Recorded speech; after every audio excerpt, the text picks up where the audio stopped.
Hello everyone, কেমন আছো সবাই? আশা করছি ভালো আছো। তো আলিপুরদুয়ারে আজকে গরমটা প্রচুর পড়েছে। গতকাল বৃষ্টি হয়নি, কিন্তু দেখো বাইরে যা রোদ্দু পড়েছে। আমি নিচে বসে আছি, রান্নাঘরে নিচে বসে আছি, সবজি কাটছি। তো ভেবেছিলাম ব্লগটা কন্টিনিউ আজকে আর করবো না। আজকে আর ইচ্ছেই করছে না যে কাজকর্ম করি, মানে কোনো কাজই আজকে ইচ্ছে করছে না, এমন পরিস্থিতি হয়েছে। গেছিলাম বাজারে, মামকে স্কুলে নিয়ে গেছিলাম, তো সেখান থেকে চলে গেছিলাম বাজারে, বাজার করে নিয়ে এলাম। আজকে মঙ্গলবার, কিন্তু আজকেও আমাদের নিরামিষ খেতে হবে, কারণ সোমবার মঙ্গলবার আমরা নিরামিষটা খাই আর কি। তো নিরামিষ বাজারই করে এনেছি, শাক সবজি এগুলো এনেছি। এখন আমি সবজি কাটতে বসেছি, প্রায় 1 ঘন্টা হয়ে গেল আমি এখানে বসেই আছি। মামা বাবা মোবাইল দেখছে উপরে। তো মামি পাপাকে যে বলবো আজকে রান্নাটা করে ফেলো, আমার যেহেতু ভালো লাগছে না রান্না করতে, সেটাও বলতে পারছি না। কেন বলো তো, মামি পাপার শরীরটা তো খুব একটা ভালো নয়, দাঁড়িয়ে দাঁড়িয়ে কতক্ষণে রান্নাটা করবে। তো আমাকেই রান্নাটা করতে হবে, আর রান্না যেহেতু করতে হবে তাই ভাবলাম চলো ব্লগটাই কন্টিনিউ করি। তোমাদের সাথে কথা বললেও, ভিডিও শেয়ার করলেও ভালো লাগে, যে সারাদিনে কী করছি না করছি সেটাও যদি তোমাদের সঙ্গে শেয়ার করি ভালো লাগে, ঠিক আছে।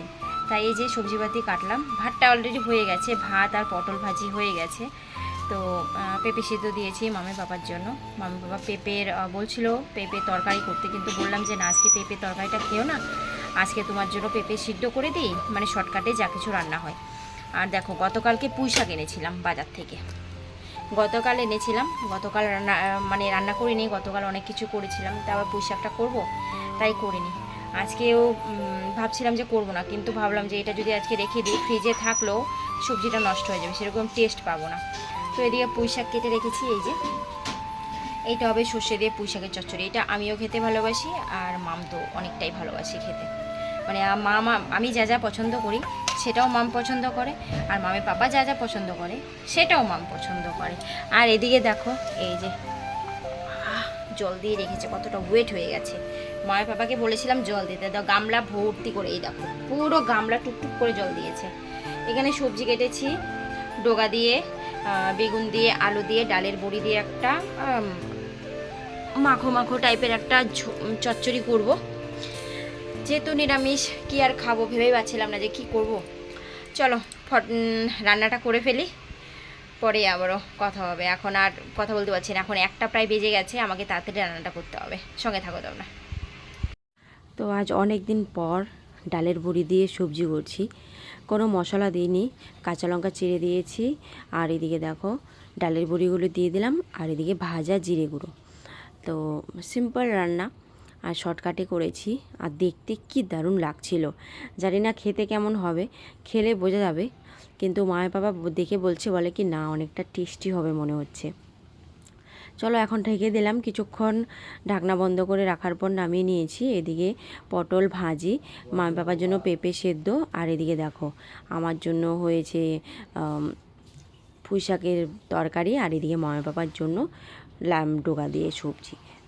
এদিকে মাম্মা চলে এসেছে স্কুল থেকে। কেমন কাটলো আজকে স্কুল? একদম বাজে। কেন? রুহির সাথে কেন ঝগড়া হয়েছে বলে কাটিয়ে দিয়েছে। বন্ধুর সাথে ঝগড়া? ও জীবনেও মিশবে না বলছে। জীবনেও না, আবার কালকেই তো মিশে ফেলবে। কালকে গিয়ে দুটো আবার একসাথে হবে। নাম্বার ডিলিট করব, ও বলছে ডিলিট করতে। মানে তুমি বান্ধবীর সাথে ঝগড়া করেছো, আমি আমার বান্ধবীর সাথে ঝগড়া করব এখন? এটা কোনো কথা? হ্যাঁ, কালকে গিয়ে দুটো একসাথে হবে। কালকে একটা বান্ধবীকে আইসক্রিম খাইয়ে দেবা, দেখবা আবার মিলমিশ হয়ে যাবে। হ্যাঁ, ঠিক আছে। তুমি আইসক্রিম খাচ্ছো, বাবা তোমাকে আইসক্রিম কিনে দিল? হ্যাঁ, দেখি কি আইসক্রিম। হ্যাঁ, কার? আমার। তাই ভাত খাবে না তুমি? হ্যাঁ, এইমাত্র আমি স্নান কমপ্লিট করলাম, আর মাম তো চলে এসেছে স্কুল থেকে। এখন আমরা খাওয়া দাওয়া করব, তার আগে কিছু গোছগাছ করব। কিছু জামা কাপড় রয়েছে মামের পাপার, ধুয়েছিলাম, সেগুলি গুছিয়ে রাখতে হবে। তো চলো খাওয়া দাওয়া করে নিচ্ছি, পরে আবারও কথা হচ্ছে, সঙ্গে থাকো তোমরা।